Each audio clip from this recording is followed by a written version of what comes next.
নমস্কার দর্শকবৃন্দ, Indian mythology চ্যানেলে আপনাদের সবাইকে স্বাগত। আশা করি আপনারা প্রত্যেকে ভালো আছেন, সুস্থ আছেন। বন্ধুরা, এখন চলছে বাঙালির সব থেকে বড় পূজা দুর্গাপূজা, আর আজ হলো দুর্গাপূজার নবমী। কিন্তু আপনারা কি জানেন যে দশ প্রহরণী মা দুর্গা, তার হাতে যে 10টি অস্ত্র আছে, সেই 10টি অস্ত্র কিসের প্রতীক? কারা মা দুর্গাকে এই অস্ত্রগুলো দান করেছিলেন? এই অস্ত্রগুলোর মাহাত্ম্য কি? তাহলে চলুন আজকের আমি আমার ভিডিওতে মা দুর্গার 10 হাতে 10টি অস্ত্রের মাহাত্ম্য আপনাদের কাছে তুলে ধরব। সমগ্র বিশ্ব ব্রহ্মাণ্ডের দেবী হলেন আদ্যাশক্তি মহামায়া।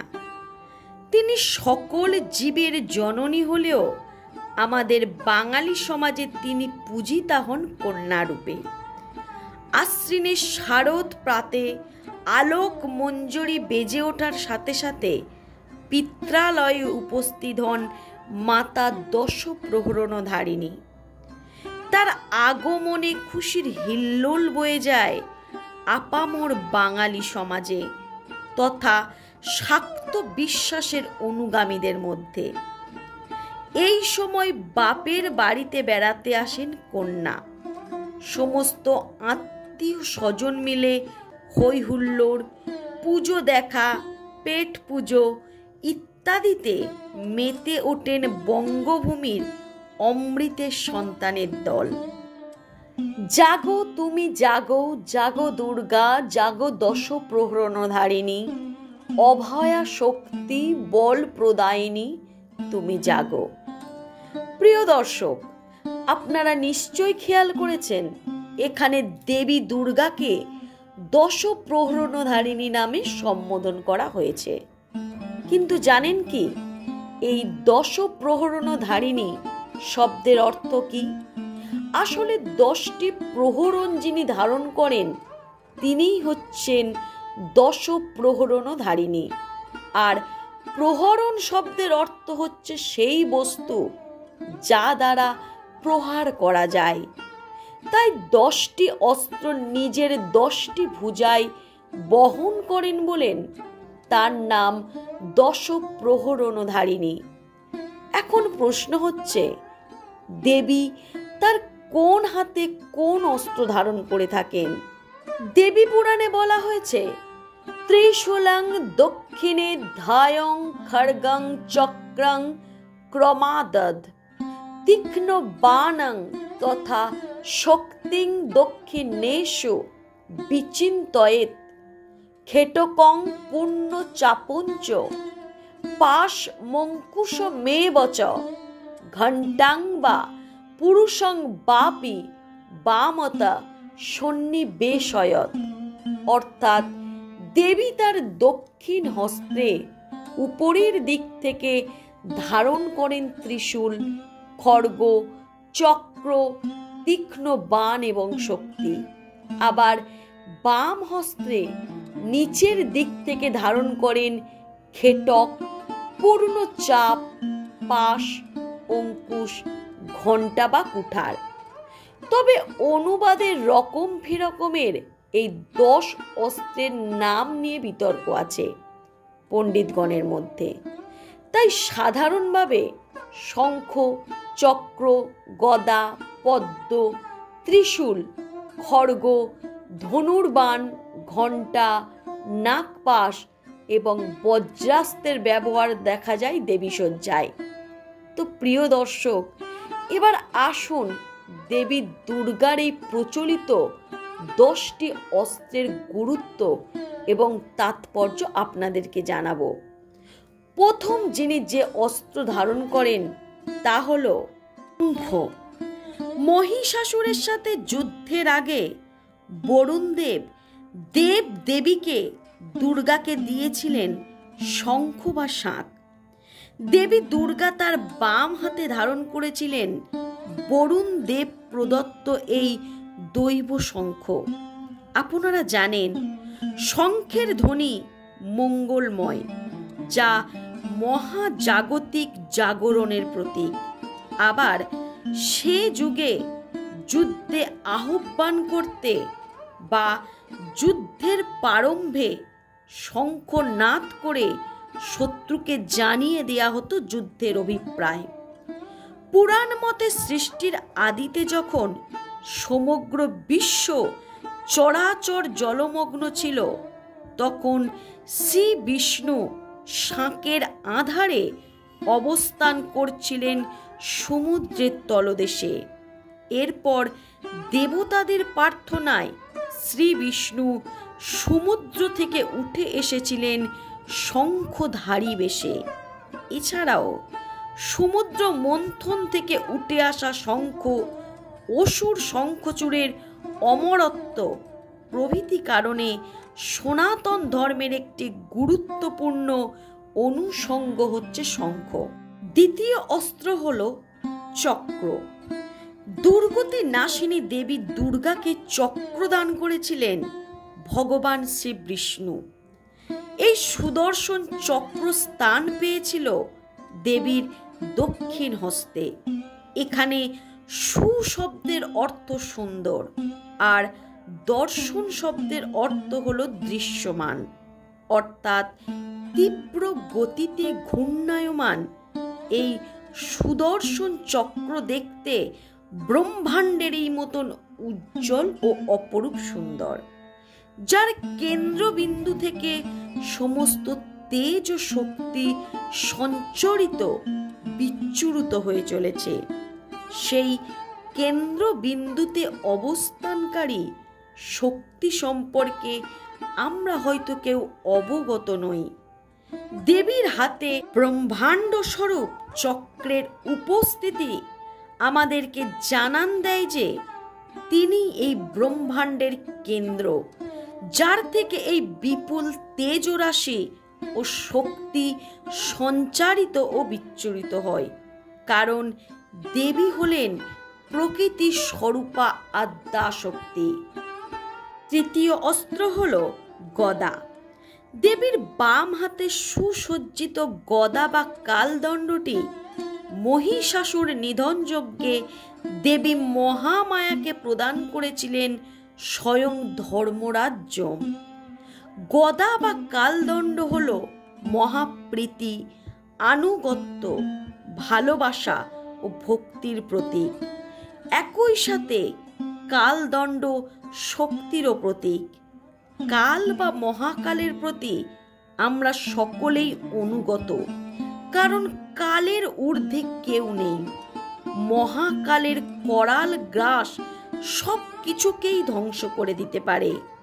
তাই যম কর্তৃক প্রদত্ত এই অস্ত্র দেবী দুর্গার প্রতি মহাপ্রীতি ও আনুগত্য প্রকাশ করায়। আবার দেবী দুর্গার হাতে গদা বা কালদণ্ডকে সম্মোহনকারী শক্তি হিসাবেও দেখা হয়। দেব, দানব, মানব এবং সকল শুভ ও অশুভ শক্তি এই মহাশক্তির নিয়ন্ত্রণাধীন। চতুর্থ অস্ত্র হল পদ্ম, অক্ষমালা ও কমণ্ডলু। ক্ষেত্র বিশেষে দেবী দশপ্রহরণধারিণীর হাতে শোভা পায় পদ্ম, অক্ষমালা ও কমণ্ডলু। পুরাণ মতে এই তিন পবিত্র বস্তু দিয়েছিলেন প্রজাপতি ব্রহ্মা। পদ্ম পাঁকে জন্মায়, তবুও সে পবিত্র। সেই হেতু আলো থেকে অন্ধকারের উত্তরণের পথের প্রতীক হল এই পদ্ম। আমাদের সনাতন শাস্ত্র গ্রন্থে এই সমগ্র জীব জগৎ তথা সৃষ্টিকে পুষ্পটিত পদ্মের সাথে তুলনা করা হয়েছে। তাছাড়া পদ্মের নিষ্কলুষ পবিত্রতার কারণে আমাদের বহু দেবদেবীর হাতে এই পদ্ম শোভা পায়। তাই এই পদ্ম হলো মূলত পবিত্রতার প্রতীক। পঞ্চম অস্ত্র হল তীর ধনুক। দেবী মহামায়ার দক্ষিণ শ্রী হস্তে পরিলক্ষিত হয় তীর ও ধনুক। পুরাণ মতে মহিষাসুরের সাথে যুদ্ধের প্রারম্ভে পবনদেব দেবী দুর্গাকে এই ধনুর্বাণ প্রদান করেন। ধনুর্বাণ যুদ্ধক্ষেত্রের এক অনিবার্য অস্ত্র, যা মহিষাসুর বধে গুরুত্বপূর্ণ ভূমিকা রেখেছিলেন দেবী দুর্গার পক্ষে। তবে প্রকৃতপক্ষে এই ধনুর্বাণ হল স্থির এবং অবিচল লক্ষ্যের প্রতীক। জীবনের নানা পর্যায়, মুহূর্ত বা ঘটনাক্রম আমাদের প্রতিনিয়তই পরীক্ষার মুখে ফেলে দেয়, যা আমাদের কাছে যুদ্ধেরই নামান্তর। তাই সেই যুদ্ধে জয় পেতে স্থির ও অবিচল লক্ষ্য নির্ধারণ করাই হল তীর ধনুকের প্রতীক। ষষ্ঠ অস্ত্র হল নাগপাশ। দেবী দুর্গা তার বাম হস্তে ধারণ করেন নাগপাশ, যা বরুণ দেব মহাদেবীকে প্রদান করেছিলেন মহিষাসুর নিধন যজ্ঞে। আবার মতান্তরে শেষনাগ দেবী দুর্গাকে অসুর বধের অস্ত্র হিসাবে প্রদান করেছিলেন এই নাগপাশ। পুরাণ বলছে, দেবী যখন মহিষরূপী অসুরকে নিয়ন্ত্রণ করতে ক্লান্ত, তখন একমাত্র নাগপাশেই তিনি ক্ষণে ক্ষণে রূপ পরিবর্তনকারী অসুরকে আবদ্ধ করে তার কেশ বাম মুঠোয় ধরে পেলেন। আর নাগপাশের জর্জরিত অসুরের চেতনা পেরে যে তিনি দেবীর নিকট বন্দী হয়েছেন।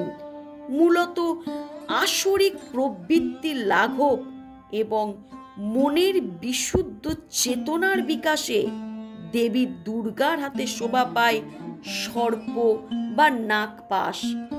সপ্তম অস্ত্র হল ত্রিশূল। মহিষাসুর বধে দেবী দুর্গার প্রধান অস্ত্র ছিল ত্রিশূল।